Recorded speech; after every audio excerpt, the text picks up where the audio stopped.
بسم الله الرحمن الرحيم.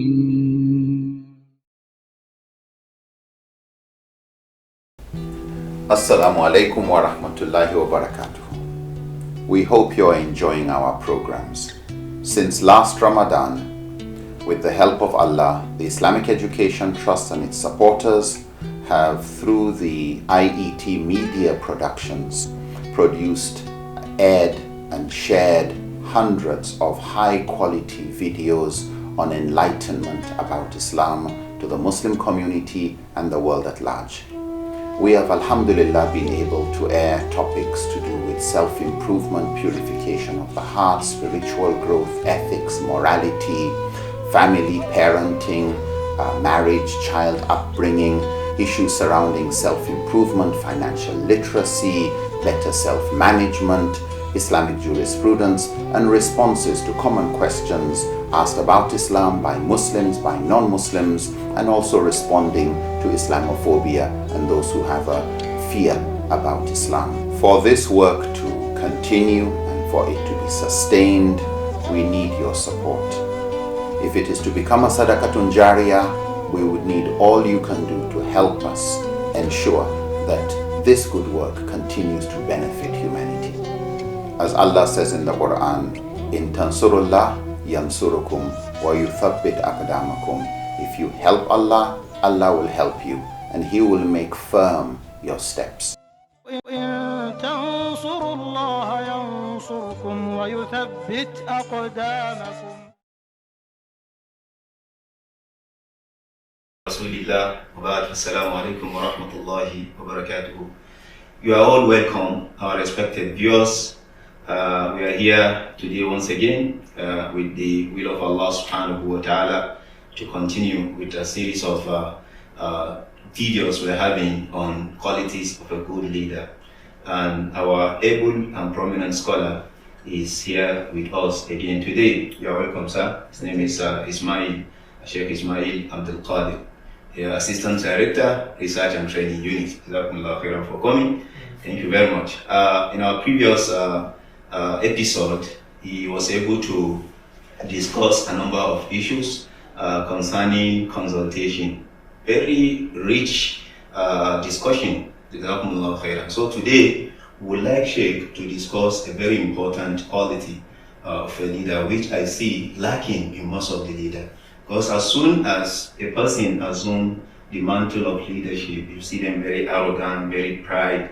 They have that pride. They don't respect people. They don't regard even their people that work under them. See, sir, what is the role of humbleness, and is humbleness part of the qualities of a leader? Alhamdulillah, wassalatu wassalamu ala rasulillah wa ala alihi wa sahbihi wa man wala.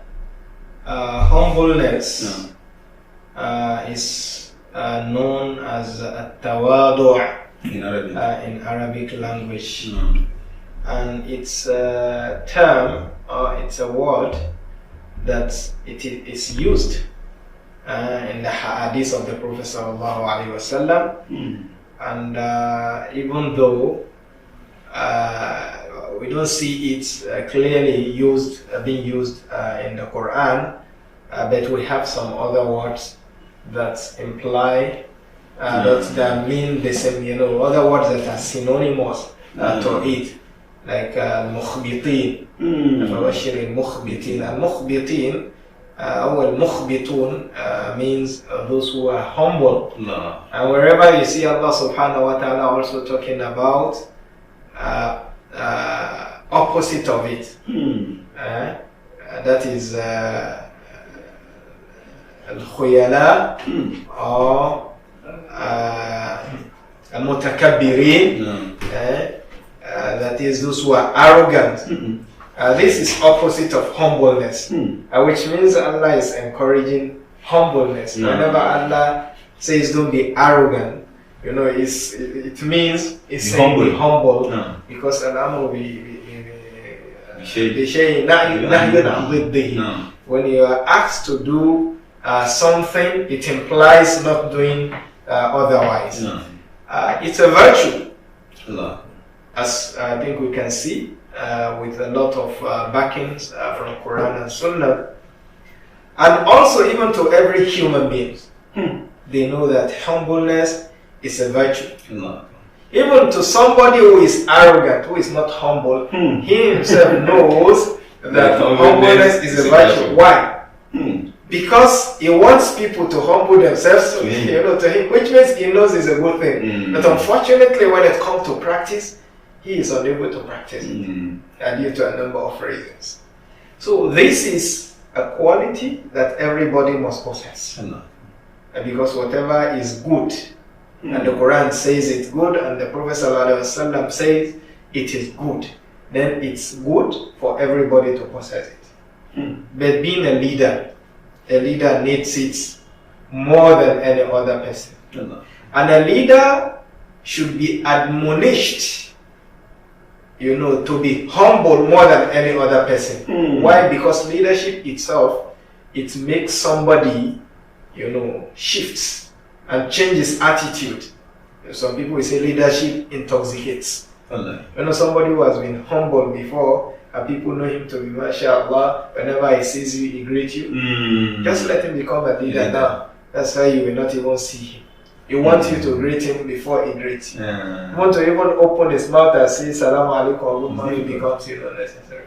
So that's why it's so important, I think, for a leader. So it's a virtue, and it does not mean humiliation.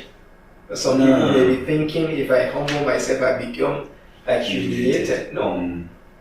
In fact, if you humble yourself, that's when Allah subhanahu wa ta'ala raises you up. So the Prophet sallallahu alayhi wa sallam said, "Man tawada'a lillahi rafa'ahu." So whoever humbles himself, you feel you are nothing and you are nobody, Allah subhanahu wa ta'ala then will raise you. As we all know, people don't like arrogant people. If somebody is arrogant, that people will not like him. So humbleness should be seen in our words, in our statements. Also, it should be seen in our doings and actions. So don't just say, you can't just say, for me, I'm humble, I take things simple. No, you want to see it in practice. So that is so important. And as I said, Allah does not like arrogant. Allah subhanahu wa ta'ala says for us to know how important this virtue is. Allah subhanahu wa ta'ala is tying being humble to something which everybody is wishing. تلك الدار الآخرة نجعلها وتلك الدار الآخرة نجعلها للذين لا يريدون علوا في الأرض ولا فسادا والعاقبة للمتقين. In Surah Al-Qasas, verse 83, that Allah says that's home of the hereafter, that is paradise. نجعلها للذين لا يريدون علوا في الأرض. We preserve it, we keep it, and we will give it to الذين لا يريدون علوا في الأرض, to those who do not want exaltedness, to those who do not want to be on top of every other people, that to be seen and everybody should just venerate and put them high. No, that place, the paradise, is for those who humble themselves. You see the ayah. Wala fasad. And it's not for those. And it's for those who do not want exaltedness and do not want corruption. They do not like corruption of the heart. Wala akibatu lil muttaqin. And also that abode is for those who are pious. You can see here that tawadu is one of the things that is humbleness, is one of those things that helps somebody paradise, Jannah. Allah subhanahu wa ta'ala also is saying in another verse, in Surah Al-Najm, Allah says, فَلَا تُزَكُّوا أَنفُسَكُمْ, at the end of the ayah, فَلَا تُزَكُّوا أَنفُسَكُمْ هُوَ أَعْلَمُ بِمَنِ اتَّقَى. Do not raise yourself, do not purify yourself, do not claim you are the best, because it's a sign of arrogance. Like we are the best, so we are this and that above every other people. Allah said, do not do that. Allah is the one who knows those who are pious. No.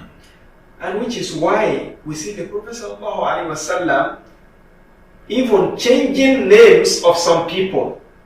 Names during his time, names that actually connote or give the impression that this person is exactly what they call tazkiyah. And he changed some people when he had somebody, Zainab, Barra. And Barra is a name that means, the good one that the Prophet said. No, they changed it to Zainab and things like that.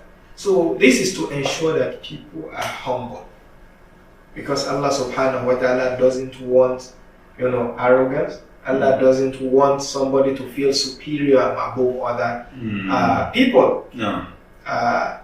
Then the Prophet sallallahu alaihi wasallam also said in his tradition, one of the things that also show, that makes somebody feel arrogant is to wanting people to stand for you.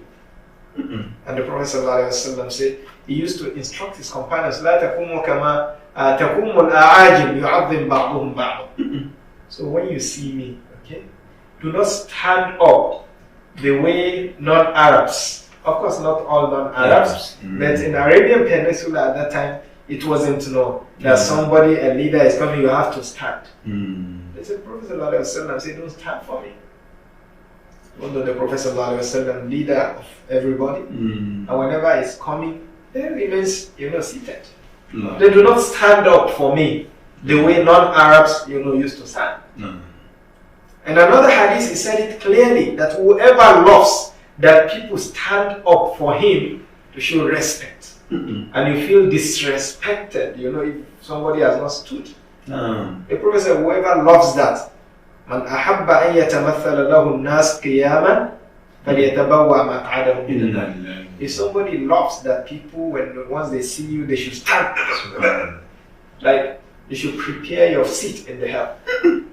Somebody may think this is small now, like what calls for. It tells you that the danger of arrogance, and it tells you the importance of what? Humbleness.